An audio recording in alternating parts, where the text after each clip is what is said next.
She said two words, and only two words, in the courtroom today. It was her first appearance as a prosecutor in an arraignment in her career as a prosecutor, and career is a very strong word to use for someone who has so far spent exactly 12 work days of her life in that career. If you're a kindergarten student in America tonight, first of all, you should be asleep at this hour. And second of all, you already have a longer career as a kindergarten student than Donald Trump's new favorite prosecutor has as a prosecutor. She proved once again today that she knows absolutely nothing about prosecuting anything. The only two words she spoke today were her name. And she got that wrong, as only she could. In a lifetime of listening to lawyers identify themselves in court, as they are required to do at the beginning of a proceeding, I have never heard a lawyer get that part wrong until today. She was surrounded by lawyers who knew how to do it and got it right, including one who showed her how to do it right before she got it wrong. The clerk was the first to speak in the courtroom today, asking the lawyers to, quote, please note their appearances for the record. And the proper response to that is the lawyer's name and who the lawyer is representing. Everyone knows that, except Donald Trump's favorite new prosecutor. The clerk said, will the parties please note their appearances for the record? Mr. Lemons, good morning, Your Honor. Tyler Lemons for the United States government. Ms. Halligan. Lindsay Halligan. Mr. Diaz. Good morning, Your Honor. Gabriel Diaz for the United States. The court. Good morning. Mr. Fitzgerald. Good morning, Your Honor. Pat Fitzgerald. And it's the honor of my life to represent Mr. Comey in this matter. The court. Good morning.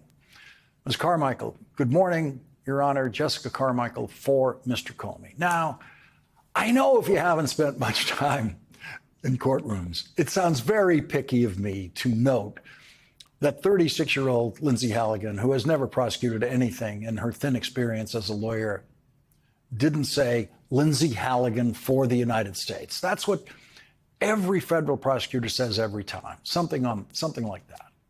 And there's a very powerful ring to it in that room. It's a phrasing that scares defendants.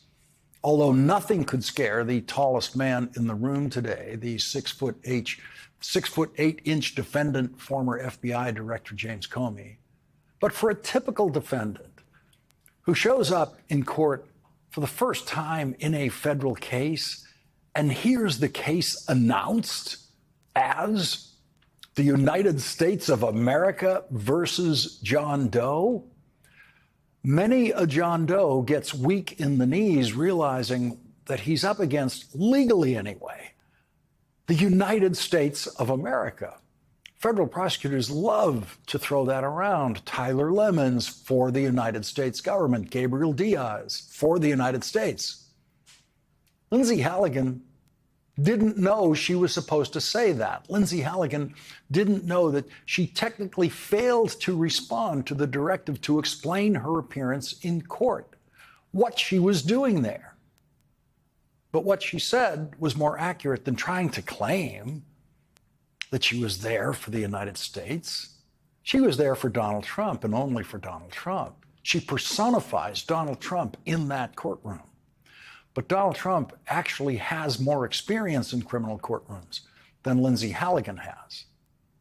Donald Trump really is the prosecutor of this case, and he is the most incompetent prosecutor in history. And so he has chosen the most incompetent so-called acting U.S. attorney in history. The silent Lindsay Halligan's prosecutorial career is now 12 days old at this point, but might not last much more than that, maybe not more than another month or so, because knocking her out of the case is one of the first things that James Comey's lawyer intends to do, as he announced to the judge today in discussing the scheduling of the case in which James Comey has asked for a speedy trial. Defense attorney Patrick Fitzgerald told the judge We would like to bring a motion to challenge the lawfulness of the appointment of Ms. Halligan as United States Attorney because we think that's an unlawful appointment. Patrick Fitzgerald didn't elaborate on the point at this stage. He was simply alerting the judge to the kinds of motions he intends to file before the trial, while suggesting an expedited hearing schedule for those motions so that there still could be a speedy trial. Judge Michael Nachmanoff, who was appointed by President Joe Biden, might turn out to be the fastest working federal judge we have seen in the era of Trump-inspired federal prosecutions.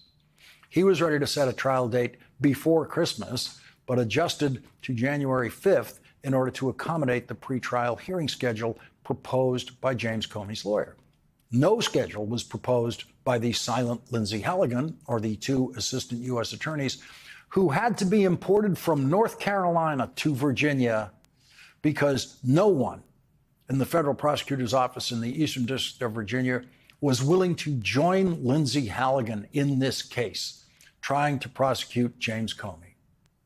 She was, like anyone who doesn't understand what's going on in a courtroom, apparently lost throughout the proceeding.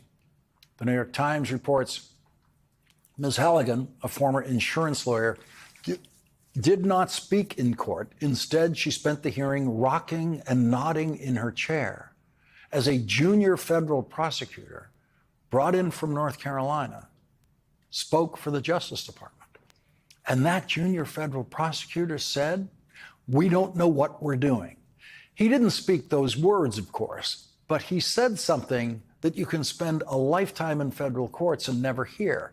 When James Comey's lawyer said, quote, "We haven't received a single piece of paper of discovery to date," the junior federal prosecutor, Tyler Lemon, said, "We're just getting our hands around the discovery as well."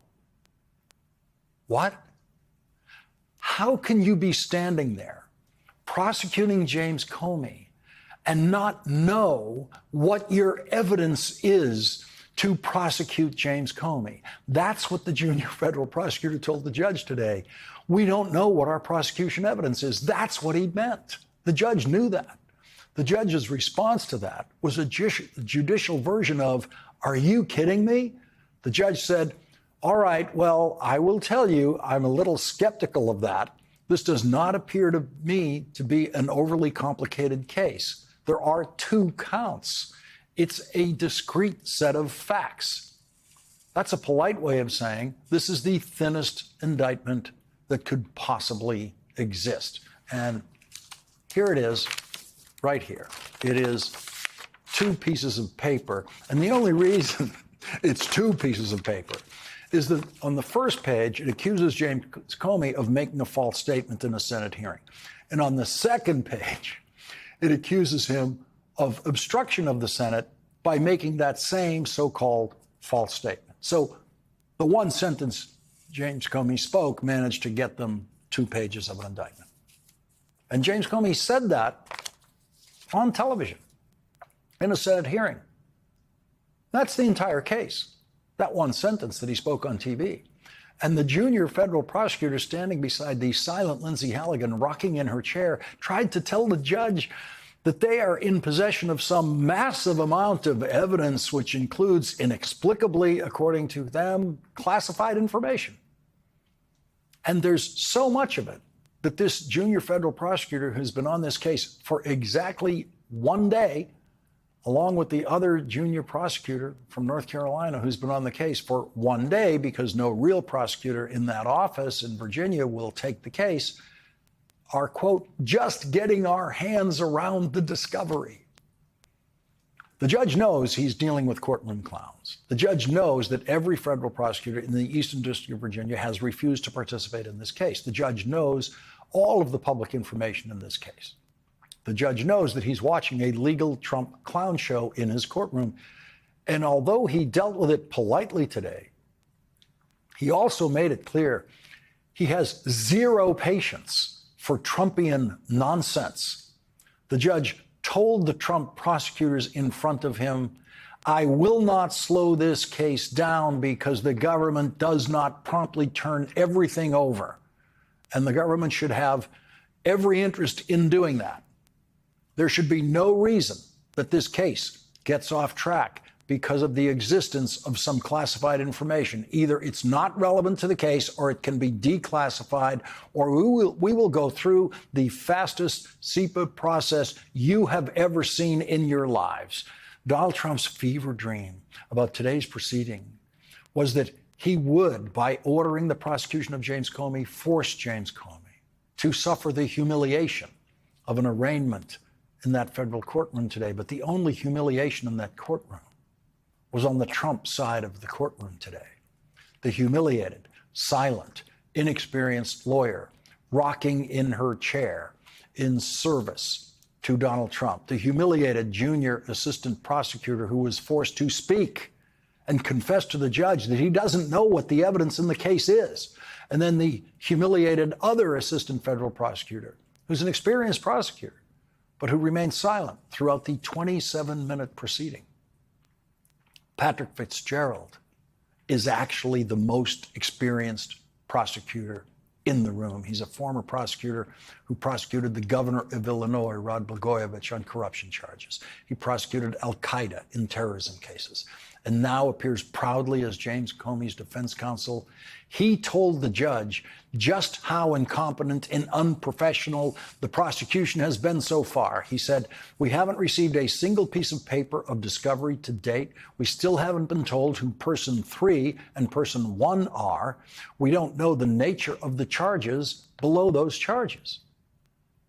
We have never been able to easily guess what the indictment, we've always been able to kind of easily guess based on James Comey's televised testimony, what the statement is, the false statement they're accusing James Comey of making in his Senate testimony. But the indictment doesn't actually identify a statement. It doesn't have what this case requires at this point, which is showing, in quotation marks, exactly what James Comey said that Donald Trump's favorite new prosecutor thinks was untrue. Judge Nachmanoff said that he would refer the motion to disqualify Lindsay Halligan to another judge from a different district, which is the standard procedure in that court for such motions. But Judge Nachmanoff will consider the other pretrial motions that Patrick Fitzgerald proposed a hearing schedule for, which the judge immediately accepted. Patrick Fitzgerald told the judge the first tranche of defense motions, which would principally consist of a vindictive prosecution motion. And whenever I say vindictive prosecution motion, Your Honor, I mean both strands of the vindictive prosecution doctrine and the selective prosecution doctrine. So it may be a retaliatory prosecution, where our view is that this prosecution was brought at the direction of President Trump to silence a constant critic of him. And so, after Patrick Fitzgerald began the session by proudly announcing, "It's the honor of my life to represent Mr. Comey in this matter," he made it clear that the person he, the most experienced prosecutor in that room, is going to, in effect, be prosecuting in that room is Donald Trump, the man who illegally ordered the prosecution of James Comey, and the person who will be humiliated in that courtroom every day will be Lindsay Halligan.